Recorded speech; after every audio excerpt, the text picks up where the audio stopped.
सर्वोच्च न्यायालयाच्या आदेशानंतर मुंबई महापालिकेच्या निवडणुकीचे पडगम वाजू लागलेत।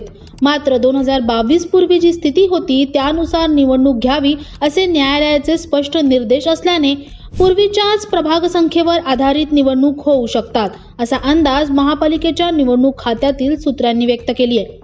उद्धव ठाकरे यांच्या नेतृत्वाखाली महाविकास आघाडी सरकार राज्यात सत्तेत असताना प्रभागाची संख्या 227 वरून 236 करण्याचा निर्णय घेण्यात आला होता। शिवसेनेच्या फायद्यासाठी हा बदल झाल्याची टीका त्यावेळी भाजपने केली होती।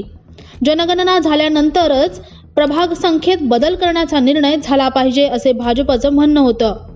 कालांतराने राज्यात सत्ता बदल झाल्यानंतर एकनाथ शिंदे यांच्या नेतृत्वाखाली सरकारने प्रभाग रचना पुन्हा 227 केली। या निर्णयास उद्धव सेनेने न्यायालयाचं आव्हान दिलं। तेव्हापासून निवडणुका रखडल्या होत्या। मागील महिन्यात मात्र न्यायालयाने निवडणूक सप्टेंबरपर्यंत घ्याव्यात असा स्पष्ट आदेश दिलाय। त्यामुळे निवडणूक घेण्याची तयारी प्रशासकीय स्तरावर वेगाने सुरू झाली आहे।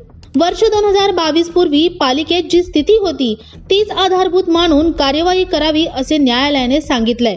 याचा अर्थ वर्ष 2022 पूर्वी प्रभागाची रचना आणि आरक्षणाची जी स्थिती होती त्यानुसार निवडणूक घ्यावी असा होता।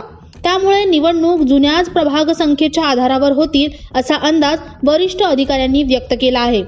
7 मार्च 2022 रोजी मुंबई महापालिकेचा कार्यकाल संपला आहे।